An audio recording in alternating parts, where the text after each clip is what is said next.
नमस्कार मंडळी, आज मी तुम्हाला कोनफळाची भाजी कशी करतात ती दाखवणार आहे। त्याआधी ह्याच्या आधी व्हिडिओ केला आहे मी, पण तो तुम्हाला सविस्तर नाही कळला, त्याच्यामुळे मला व्ह्यूज पण नाही आले, म्हणून मी आता नवीन व्हिडिओ बनवणार आहे। पुन्हा ही संक्रांतीसाठी भाजी बनवतात। आता ती मी कापायला घेते। हे कोनफळ आहे, कंदा आहे, हे शेंगा शेगव्याच्या, उलपात, गाजर, वांगी थोडीशी, वटाण्याची शेंगा आणि ह्या वालाच्या शेंगा। मग ह्या आता मी कापून घेते सर्व। आता मी कोनफळ सोलून घेणार आहे, पूर्ण साल त्याची काढून घ्यायची आपल्याला।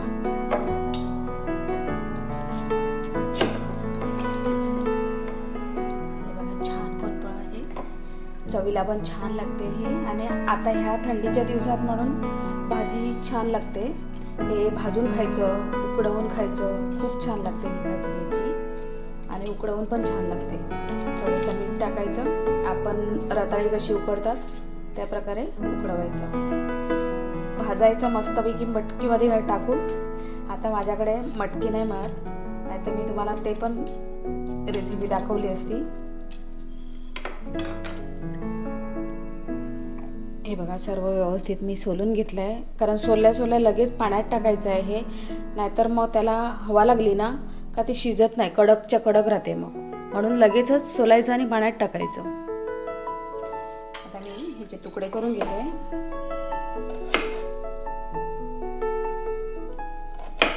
असे मोठे मोठे तुकडे करायचे, कारण ते कसं लगेच शिजते, पाणी होते त्याचं, म्हणून आपल्याला भाजीमध्ये पाणी टाकायचं नाही, पण इतर भाजी आपण टाकतो ना त्याच्यामुळे त्याच्यात पाणी सुटते आणि मग ते खूप शिजते, म्हणून मोठे मोठे तुकडे ठेवायचे। मग खायला पण आवडतात मध्ये मध्ये आपल्याला घेऊन।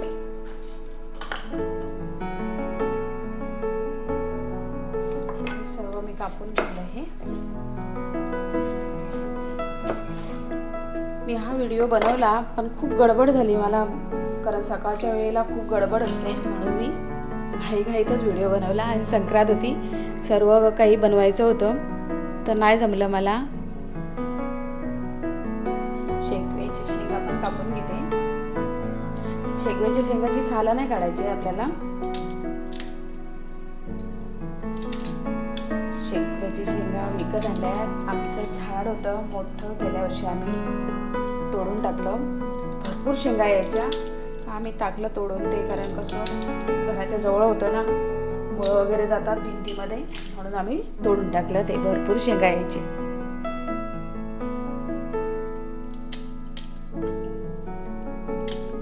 थोड्याशा सुकल्या शेंगा, पण ठीक आहे, पाण्यात टाकले तर होतील ते।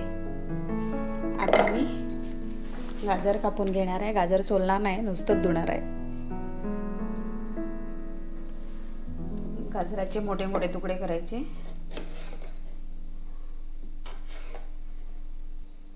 असे।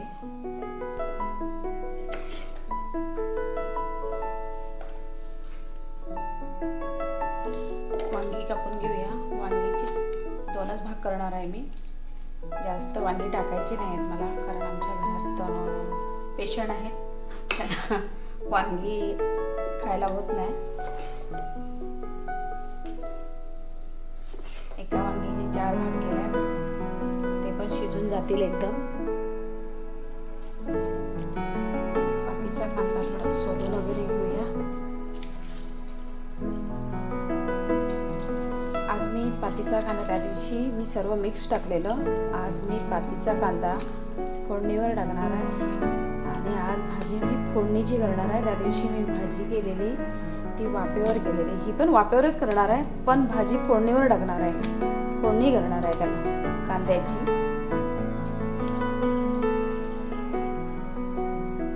खरं तर ही भाजी हंडीमध्ये बनवायची असते, पण माझ्याकडे हंडी नसल्यामुळे मी टोपातच बनवणार आहे, आणि टोपातच बनवलेली तेव्हा पण। तुमच्याकडे हंडी असेल तर त्याला केळीची पानं वगैरे लावायची वरून, खाली पण केळीची पानं थोडीशी टाकायची आणि भाजी मस्त कालवायची सर्व मसाले टाकून, गरम मसाले सर्व आणि ही भाजी अशी सर्व जी तुम्हाला कंद किंवा ज्या भाज्या आवडतात त्या सर्व टाकायच्या आणि मग मटक्यामध्ये भरायची. खाली तळायला पण पानं टाकायची आणि वर पण पानं टाकायची. आणि कोळसे असतील तुमच्याकडे किंवा चूल असेल तुमच्याकडे तर त्या चुलीवर ठेवून द्यायची किंवा भरपूर अशी लाकडं एकत्र करायची आणि आपण कोपटी बनवतात चिकनची तशी बनवायची.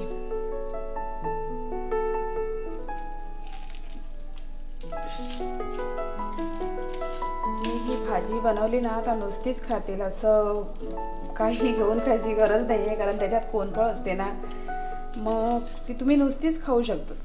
तुम्हाला नुसती पण आवडेल ती भाजी. आता मी 2 कांदे घेतलेले आहेत, ते कांदे पण टाकणार आहे.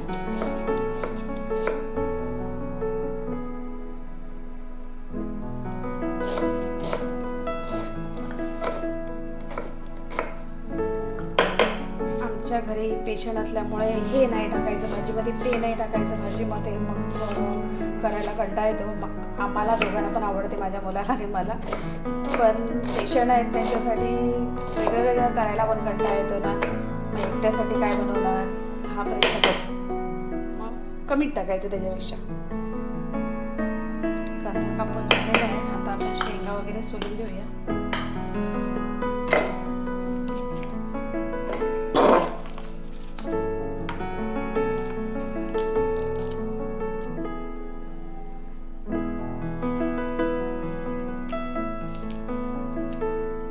आज रामाची मूर्तीची प्रतिष्ठापना आहे. सर्वीकडे जाम आवाज येतोय. शेंगा, हे बघा शेंगाचे गोळे काय म्हणतात तुम्ही ते, वाल. आमच्या वाड्यामध्ये हे वालाचे झाड लावलेलं आहे. त्याला थोडे थोडे असे निघतात एका एका भाजीचे, किंवा आपण हे उकळून पण खाऊ शकतो मीठ वगैरे टाकून, छान लागतात. तुम्हाला माहिती असेलच, आहे का नाही माहिती नाही मला, पण हे उकडून पण छान लागतात. ह्या वालाच्या शेंगा, तुरीच्या शेंगा, वालाच्या शेंगा. वाल झाले माझे, भाजी पाण्यातले काढून घेऊया आपण.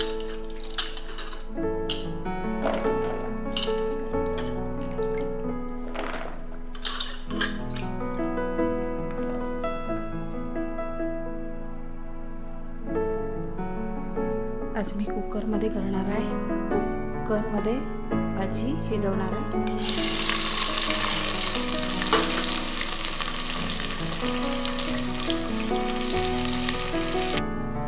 त्यात मी थोडेसे तीळ टाकणार आहे, थोडेसे शेंगदाणे टाकणार आहे, थोडेसे शेंगदाणे, लसूण पण घेतलेली आहे मी वाटण करण्यासाठी, थोडीशी चण्याची डाळ फुलवलेली आहे ही, थोडंसं आलं, 2-3 मिरच्या टाकणार आहे आणि थोडंसं खोबरं, सुकं खोबरं. तुम्हाला पाहिजे तर तुम्ही ओला नारळ पण टाकू शकता बारीक करून. मी सुकं खोबरं टाकणार आहे.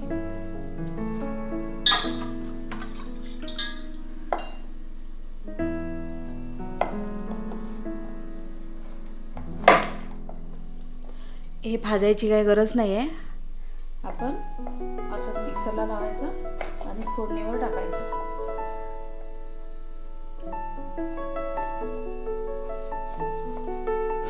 कडक झालंय, फ्रीजमध्ये ठेवते ना मी, त्याच्यामुळे ते कडक झालंय,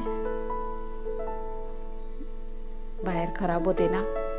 हे सर्व वाटून घेऊया आपण आता व्यवस्थित. तुम्हाला चण्याची डाळ नाही आवडत असेल तरी तुम्ही नाही टाकली तरी चालेल, शेंगदाणे नाही आवडतील तर नाही टाकले तरी चालेल. तुम्हाला जे आवडते ते ह्या भाजीमध्ये टाकू शकता तुम्ही.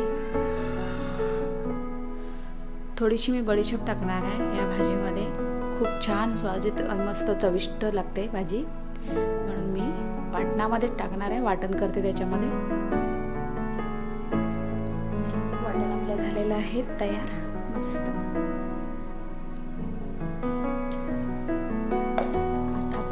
घेऊया त्याच्यामध्ये सर्व मसाले वगैरे.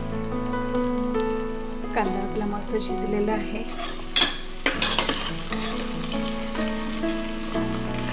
वाटण पण टाकून घेऊया.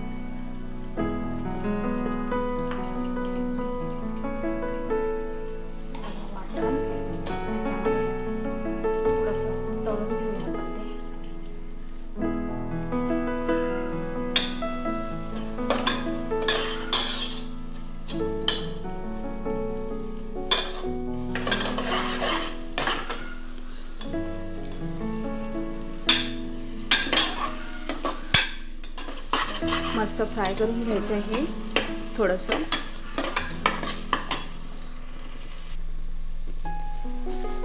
शिजलेलं आहे आपलं वाटण. थोडंसं मीठ टाकून घेऊया त्याच्यावर. मीठ टाकून घेतलेलं आहे मी आणि हळद पण. आणि आता मसाले टाकूया.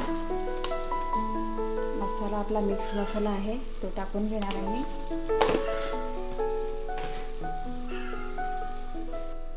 एक चमचा जिरा पावडर घेतलेली आहे मी आणि थोडंसं अर्धा पाव चमचा एवढं जिरा पावडर धणा पावडर घेतले आहे. आणि जिरा पावडर 1 चमचा धणा पावडर आणि पाव चमचा एवढं जिरा पावडर. हे मिक्स करूया त्याच्यामध्ये आणि एकदा ढवळून घेऊया आणि मग आपली भाजी त्याच्यामध्ये टाकून घेऊया.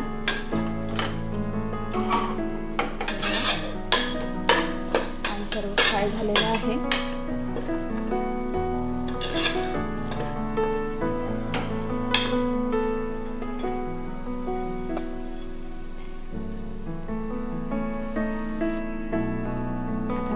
सर्व टाकून घेणार आहे याच्यामध्ये.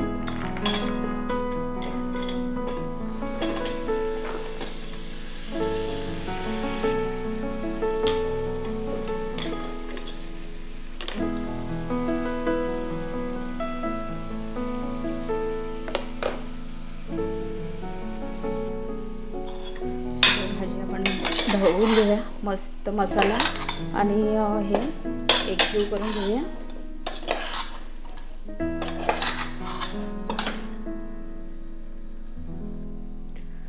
मला छान कलर दिसतो भाजीचा.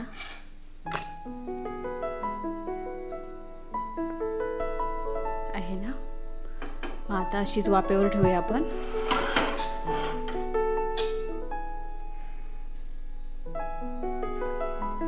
थोडीशी चवीसाठी साखर टाकूया. चव छान लागेल त्याची आणि रुचकर अशी. तुम्हाला आवडत असेल तर टाका, नाही टाकली तरी चालेल. नाही आवडत नसेल तर साखरेऐवजी गूळ टाकलं तरी चालेल. आता मंद आचेवर मी 10 ते 15 मिनिटं शिजवणार आहे ही.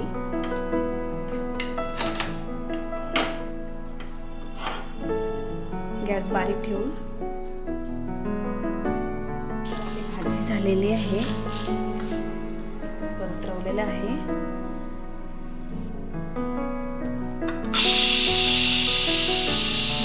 कशी झाली आपली भाजी तुम्ही बघू शकता. कशी भाजी झाली आहे ती आपली मस्त झणझणीत आणि चमचमीत. वरती थोडीशी कोथिंबीर टाकून घेऊ. थोडीशी नाही, भरपूर खूप सारी कोथिंबीर टाकून घेऊया.